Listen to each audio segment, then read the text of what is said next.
ఒక గ్రామంలో ఒక బ్రాహ్మణుడు ఉండేవాడు. ఆయన అనాథ. ఆయనకి ఎవరు లేరు. శివ పూజ చేసుకుంటూ శివాలయంలో ఉండేవాడు. ఒక నది ఒడ్డున శివాలయం ఉండేది. ఆ నది ఒడ్డునే ఆ గ్రామం ఉండేది. అయితే ఆయన ఎప్పుడు శివాలయం పెద్ద మనిషి అయ్యాడు. కొంచెం వయసు కూడా పెరిగింది. దేవుణ్ణి ఎక్కువ నమ్మేవాడు. అందరికీ రకరకాల సేవలు చేసేవాడు. ఆయన బ్రాహ్మణ్. ఆయన కులధర్మం ప్రకారం ప్రజలకు ఏ అవసరం ఉన్నా అన్ని రకాలుగా సేవలు చేసేవాడు. పేదలకు అన్నం పెట్టడం కానీ, అక్కడ ఉండేటటువంటి వాళ్ళకు ఇటువంటి కార్యక్రమాలు బాగా చేసేవాడు. శివుడు అంటే మహా ఇష్టం, మహాభక్తుడు ఆయన. ఎప్పుడైనా నాకు ఆపద వస్తే శివుడే వచ్చి కాపాడుతాడని ఒక బలమైన నమ్మకం ఆయనది. అంత నమ్మకం ఉన్న ఆ వ్యక్తి ఆ ఊళ్ళో శివాలయంలో పూజ చేసుకుంటూ ఉండేవాడు. అయితే ఒకసారి బాగా వరదలు వచ్చాయి. వరదలు రావడం వల్ల ఆ శివాలయం కాస్త నీటిలో క్రమక్రమంగా మునిగిపోయింది. ఆ శివాలయం కన్నా ఎత్తులో నీళ్ళు పోతున్నాయి అన్నట్టు. అయితే ఆ ఒడ్డుకు రాని ఆ బ్రాహ్మణుడు ఒడ్డుకి రాలేక వరద ప్రవాహంలో కొట్టుకుపోతూ ఉన్నాడు. పోతూ ఉంటే ఒక చిన్న ఓడ లాంటిది వచ్చింది. ఆయన కాపాడడానికి అది దగ్గరికి వచ్చింది. దగ్గర రాగానే దాన్ని కొంచెం అవాయిడ్ చేసాడు. అంటే దాన్ని కొంచెం దూరం పెట్టేసి, నన్ను కాపాడడానికి దేవుడే వస్తాడు, శివుడు వస్తాడు అని ఒక నమ్మకం కొద్ది కొంచెం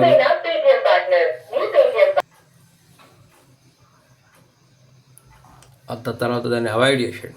తర్వాత కొంచెం దూరం వెళ్ళిన తర్వాత ఒక దుడ్డు కట్టేలు కొట్టుకొస్తాయి కదా, అలాంటిది ఒకటి వచ్చింది.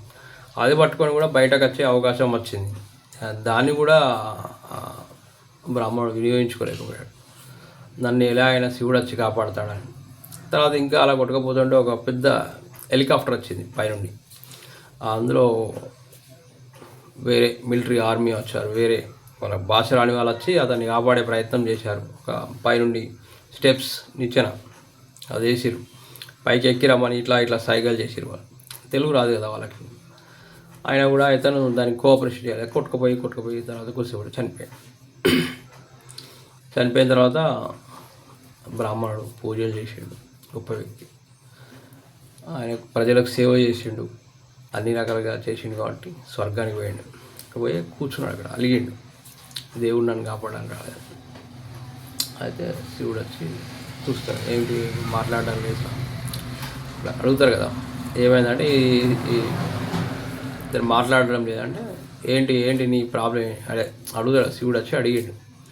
దేవుడు వచ్చి అడుగుతాడు, ఏమిటి అంటే నేను నీకు ఎంతో సేవ చేసిన, ఎన్నో పూజలు చేసిన, రోజు నీ ఆరాధన లేదు, నీ ఏ రోజు ఇక్కడ అన్నం కూడా తినలేదు. నేను ఆపదలో ఉన్న సమయంలో నన్ను మీరు ఆదుకోలేదు అని చెప్పి దేవుణ్ణి ప్రశ్నిస్తాడు. దేవుడు ఒకటే సమాధానం చెప్తాడు, స్వామి నువ్వు ఆపదలో ఉన్నావనే ఒక పడవ పంపించావు, నువ్వు దాన్ని వినియోగించుకోలేదు. తర్వాత ఒక దుడ్డు పంపించావు, అది ఎక్కి ఒడ్డుకు చేరుతావు. తర్వాత ఇద్దరు భాష రాని వాళ్ళని కూడా హెలికాప్టర్ ఇచ్చి పంపించిన, నువ్వు దాన్ని వినియోగించుకొని ఆ స్టెప్స్ ఎక్కి అంటే ఆ మెట్లు ఎక్కి ఒడ్డుకు చేరుతావు. నువ్వు చేసిన పుణ్య ఫలితం వల్ల 3 పంపించావు. నువ్వు దేన్ని వినియోగించుకోలేదు. అది నా తప్పు కాదు కదా, అది నీ తప్పు. నేనేం చేయలేను కానీ నీకు ఆయుష్ ఉన్నది, నువ్వు చేసిన పుణ్యానికి ఫలితం ఉన్నది. కానీ నువ్వు వినియోగించుకోకపోతే అది నా తప్పు కాదు కదా దేవుడు అన్నాడు. అంతే. ప్రతి మనిషి కూడా అదే, మనకు వచ్చిన అవకాశాన్ని ఎప్పుడైనా వినియోగించుకోవాలి. దేవుడే వచ్చి సహాయం చేస్తాడు అనే ఆలోచన కంటే ఎవరు మనకు సహాయం చేసినా కూడా దాన్ని మనం వినియోగించుకోవాలి. అది మానవ రూపంలోనే మనకు సహాయం చేసే వ్యక్తి దేవుని ప్రతిబింబమై వస్తాడు. మనకు అసలు తెలియదు. ఎందుకంటే నేను ఒక చిన్న ఉదాహరణ చెప్తాను. కొన్ని సంవత్సరాల క్రితం నాకు సైకిల్ ఉండేది ఒకటి. సైకిల్ పట్టుకొని ఓకే మా సేటు దగ్గర పనిచేసేవాడిని కాబట్టి అటు దిక్కు దాటుకుంటూ వెళ్ళిపోయేవాడిని. అక్కడ రైల్వే ట్రాక్ దాటాలి, ఎప్పుడు దాటుతూ ఉండేవాడిని. కానీ రోజు ఏమైందంటే దాటుతున్న పట్టాల కిందికి వెళ్ళి సైకిల్ తోసుకుపోయి కొంచెం ముందుకు పోయినా. ముందు పోతున్నా, పోగానే ఎవరో చేయబట్టి గుంజిన్నాను, అంటే చేయబడి ఇట్లా వెనక కన్నారు. ఏంటబ్బా వెనక చూసారు, ముందర ట్రైన్ వెళ్ళిపోయింది, రెప్ప పాటలు పోయింది. ఆ వెనక ఉన్న మనిషి నాకు తెలియదు, ముందు నుండి మాత్రం ట్రైన్ పోయింది. సైకిల్కి తాగలేదు, నాకు తాగలేదు. ఎంత అంటే జస్ట్ ముందరికి వెళ్ళిపోయింది. మనల్ని కాపాడడానికి దేవుడు ఏదో ఒక రూపంలో వస్తాడు. కానీ ఒక్కొక్క సందర్భంలో దేవుడు మనకి ఏ రూపంలో ఏది ఇస్తాడు అనేది మనం గ్రహించుకొని దాన్ని వినియోగించుకోవాలి. మనకి ఏది అవసరమో మనకన్నా ఎక్కువ దేవునికే తెలుసు. ప్రతి ఒక్కరూ దేవుణ్ణి ఆరాధించండి. దేవుడు మనకి ఏది ఇస్తే దాన్ని వినియోగించుకునే ప్రయత్నం చేయండి. అంటే దానితో సంతృప్తి చెందండి, అది ఖచ్చితంగా మంచి ఫలితాలు ఇస్తుంది. సిటిజన్స్ అన్న యూట్యూబ్ ఛానల్, చాలామంది నా వీడియోలు చూస్తున్నారు కానీ లైక్ కొట్టడం లేదు. ఖచ్చితంగా లైక్ కొట్టండి, షేర్ బటన్ కూడా చేసి షేర్ చేయండి.